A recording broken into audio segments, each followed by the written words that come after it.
El 2 de enero de 1980, el presidente Jimmy Carter se reunió con su equipo de seguridad nacional para discutir temas del día. Esa reunión provocó un cambio geopolítico que influyó en los acontecimientos desde entonces hasta hoy. Sabes, no creo que históricamente pensemos lo suficiente en esa reunión del 2 de enero de 1980, porque creo que esa reunión podría haber sido, sin exagerar, el evento más importante en el mundo desde la Segunda Guerra Mundial, uno que nos ha llevado al borde de la Tercera Guerra Mundial más de una vez. El 2 de enero de 1980, la detente entre Estados Unidos y la Unión Soviética terminó, iniciando la Segunda Guerra Fría. Pero más que eso nos trajo la guerra interminable que ha perseguido al mundo desde entonces. En enero de 1980, Jimmy Carter tenía una aprobación relativamente alta, casi del 60%, lo que auguraba buenas posibilidades para su reelección en noviembre. Pero su gobierno enfrentaba retos en el extranjero. El 4 de noviembre de 1979, en la Revolución iraní, estudiantes asaltaron la embajada de Estados Unidos en Teherán y tomaron 66 rehenes mientras la administración buscaba cómo rescatarlos. Algunos atribuyeron la aprobación relativamente alta de enero a un efecto de unidad, ya que la nación se mantenía unida durante la crisis. En la víspera de Navidad, 30.000 soldados soviéticos entraron a Afganistán, llamándolo intervención, aunque en Occidente lo consideraron invasión. A los 15 años, en segundo de preparatoria, vi estos acontecimientos en la televisión. Era una época inquietante, pero no tenía idea de cuánto estaba a punto de cambiar el mundo. Los antecedentes de la llamada Doctrina Carter surgieron antes de esa Navidad. La oficina del historiador del Departamento de Estado de Estados Unidos lo explica así. A finales de noviembre de 1979, el personal del Consejo de Seguridad Nacional y Zbigniew Brzezinski comenzaron a definir una nueva política. El 27 de noviembre, Paul B. Hens envió un memorando a Brzezinski que, ante la crisis de los rehenes, Estados Unidos necesitaba mostrar determinación para resistir y afirmarnos. Robert Hunter, del Consejo de Seguridad Nacional, escribió al día siguiente que esa postura era más aceptable para el público, debido a mayores oportunidades, especialmente con una mayor disposición del público estadounidense a vernos tomar una posición de liderazgo. Una desaparición del síndrome de Vietnam, pero también una sensación de mayor equilibrio y madurez en la nación sobre el uso del poder. La nueva política iría más allá de la teoría. El 28, William E. Odom le escribió a Brzezinski: la crisis iraní actual es una oportunidad para iniciar la reconstrucción de inteligencia regional y presencia militar. Por lo tanto, el momento de actuar está cerca, mientras las semillas de la nueva doctrina ya se estaban formando. La oficina del historiador señala que el movimiento de tropas soviéticas hacia Afganistán añadió una nueva urgencia. Podría fácilmente hacer más de un episodio sobre la guerra soviético-afgana y analizar ese desacuerdo entre Oriente y Occidente sobre si fue una invasión o una intervención justificada. Pero la cuestión es que para la administración en ese momento eso en realidad no importaba. Brzezinski lo mencionó en sus memorias. Analicé ese desafío estratégico en el Golfo Pérsico, resultado de la invasión, durante un buen rato con el presidente. Y destaqué que el tema no era cuáles podrían haber sido los motivos subjetivos de Brezhnev para entrar en Afganistán, sino las consecuencias objetivas de una presencia militar soviética mucho más cerca del Golfo Pérsico. En el sentido más amplio, el precursor de la nueva doctrina pudo haber surgido en 1947. La doctrina Truman fue presentada por el presidente Harry Truman el 12 de marzo de 1947 ante el Congreso, solicitando ayuda militar y económica para Grecia y Turquía, países que consideraba en riesgo de influencia comunista. La política de Estados Unidos debe apoyar a los pueblos libres que resisten la subyugación por minorías armadas o presiones externas. La doctrina Truman fue uno de los principales motores de la política exterior de Estados Unidos durante décadas. Fue el principal argumento que se utilizó para justificar las guerras en Corea y Vietnam. Podría hacer uno o varios episodios sobre la doctrina Truman, pero aquí basta decir que en 1980 la doctrina Truman no había sido olvidada. El 2 de enero de 1980, Brzezinski envió al presidente un memorando titulado Relevancia de la doctrina Truman para la situación actual. En el memorando afirmó que la intervención soviética es aún más descarada y brutal que en 1947. El Golfo es hoy más importante para los intereses occidentales que Grecia y Turquía hace 30 años. Ese mismo día se llevó a cabo una reunión del Consejo de Seguridad de la Casa Blanca, incluyendo a Brzezinski, al presidente, vicepresidente, secretarios de Estado y Defensa, y al director de la Agencia Central de Inteligencia. Un memorando de Brzezinski sobre la reunión detallaba medidas como retirar al embajador de Estados Unidos en la Unión Soviética, suspensión de conversaciones sobre apertura de consulados en Kiev y Nueva York, revisión consular, comités conjuntos de agricultura, salud y comercio, y retrasos en visas oficiales a Estados Unidos, esfuerzos para inducir a los aliados a negar créditos a los soviéticos y un llamado conjunto con Pakistán para llevar el tema ante el Consejo de Seguridad de las Naciones Unidas. Estas acciones afectarían mucho las relaciones entre Estados Unidos y la Unión Soviética, que estaban en deshielo durante la distensión de Nixon. Otras acciones eran más ominosas. El memorando proponía eximir a Pakistán de una restricción de no proliferación nuclear de la Ley de Asistencia Exterior de Estados Unidos, priorizar ventas y apoyo militar en la región sobre la no proliferación nuclear. Y quizás lo más importante, Estados Unidos retrasaría la ratificación en el Senado del Acuerdo de Limitación de Armas Estratégicas firmado por Carter el junio anterior. El acuerdo con el líder de la mayoría en el Senado era mantener el tratado en la agenda, pero no someterlo a votación en el Pleno.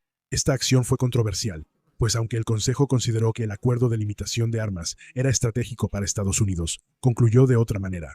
Pero en este momento, no creemos que sea aconsejable someterlo a votación. Carter le dio al país una primera muestra de la nueva política en un discurso a la nación el 4 de enero, argumentando que la invasión soviética era una amenaza sumamente grave para la paz, debido al peligro de una mayor expansión soviética hacia países vecinos en el suroeste de Asia, y también porque una política militar tan agresiva inquieta a otros pueblos en todo el mundo. Carter retomó varios temas del memorando del Consejo de Seguridad y habló sobre ellos. Con el apoyo del pueblo estadounidense y trabajando con otras naciones, disuadiremos la agresión. Defenderemos la seguridad nacional y mantendremos la paz. Estados Unidos cumplirá sus responsabilidades. Él detalló las propuestas en el discurso del Estado de la Unión del 23 de enero. La reacción inicial fue positiva, y luego comentó que ese discurso fue el mejor recibido de todos los que ha dado. Hubo impactos inmediatos. Primero, Carter pidió un boicot de Estados Unidos a los Juegos Olímpicos de 1980 que se celebraban en Moscú. He notificado al Comité Olímpico que, con las fuerzas invasoras soviéticas en Afganistán, ni el pueblo estadounidense ni yo apoyaremos enviar un equipo olímpico a Moscú. Nicolás Evans Serantakis, del Colegio de Guerra Naval de Estados Unidos, dijo en Political en 2014 que la sugerencia inicial vino del embajador de Alemania Occidental ante la OTAN. Mientras Carter notaba su falta de herramientas para influir, el público lo respaldaba. Serantakis señala que el 55% del pueblo estadounidense apoyaba la idea. La prensa estaba entusiasmada, como el Washington Post. Robert G. Kaiser opinó: no se debe subestimar la importancia que los propios soviéticos le dieron a su selección. Consideran esta Olimpiada uno de los mayores eventos de su historia moderna. Un boicot golpearía el prestigio soviético y el colapso de la Olimpiada sacudiría a la sociedad soviética. Pero el esfuerzo fue un desastre para el presidente, escribió la Associated Press el año pasado.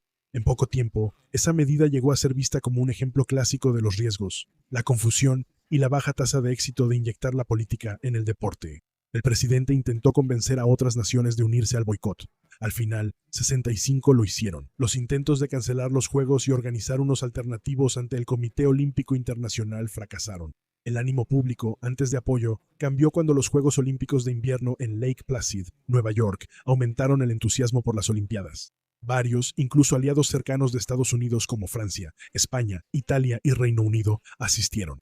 Incluso Puerto Rico, un territorio estadounidense con su propio Comité Olímpico Nacional, asistió a los Juegos. Continuó, escribe Serantakis. Las Olimpiadas que los estadounidenses se perdieron ese año fueron más resistentes de lo que Carter pensó. Al final asistieron 80 países y se lograron 36 récords mundiales. El Washington Post, antes a favor del boicot, opinó el año pasado que, por ello, cientos de atletas estadounidenses, como luchadores, nadadores y gimnastas, no pudieron cumplir sus sueños olímpicos. El boicot fracasó como política. Los soviéticos siguieron en Afganistán 9 años más, informó Associated Press. Los soviéticos pudieron devolver el favor. 4 años después, en 1984, cuando los Juegos se celebraron en Los Ángeles, los soviéticos hicieron un boicot. Junto a otros 13 países del bloque oriental, el boicot politizó el deporte, frustró sueños olímpicos y no alcanzó sus metas. En sus últimos años, decían que Carter lamentaba en silencio su decisión, pero había otro motivo para lamentarse. Carter enfrentó críticas tanto de su oponente principal, Ted Kennedy, como de su oponente republicano, Ronald Reagan. Robert Strong, del Centro Miller de la Universidad de Virginia, dijo que como muchos creían que la medida afectaba más a los atletas estadounidenses que a los líderes soviéticos, la respuesta de Carter reforzó su imagen de debilidad. Otra medida fue igualmente contraproducente. En su discurso del 4 de enero, Carter canceló la entrega de 17 millones de toneladas de grano que los soviéticos habían ordenado. No fue un boicot. Estados Unidos entregó grano según el acuerdo. Carter afirmó que este grano no era para consumo humano, sino para aumentar el ganado soviético. La decisión tuvo opositores de inmediato. Como dijo Vance Peterson, presidente de la Asociación de Trigo de Estados Unidos, el 4 de enero de 2020, los líderes agrícolas y productores de trigo quedaron incrédulos, escuchando al presidente Jimmy Carter dirigirse a la nación y cancelar de inmediato 17 millones de toneladas métricas en contratos de venta de trigo, maíz y soya entre exportadores de Estados Unidos y la ex Unión de Repúblicas Socialistas Soviéticas. Fueron 17 millones de toneladas métricas ya cultivadas y cosechadas listas para transportarse por camión, barcaza, tren y buques a través del sistema de exportación de granos de Estados Unidos. 17 millones de toneladas métricas de ingresos para el sistema y los agricultores, todo cancelado. La decisión fue contraproducente, pues según Peterson, la demanda soviética insatisfecha permitió que exportadores de Europa y Sudamérica obtuvieran una ganancia inesperada. No es fácil culparlos por aprovechar la oportunidad. Eso fue la chispa que los impulsó a convertirse en competidores permanentes de Estados Unidos en el mercado de exportación. Arvin Donnelly, editor de World Grain, afirma que la acción mal planeada dañó más a la agricultura estadounidense que a su enemigo de la Guerra Fría y también afectó a Carter.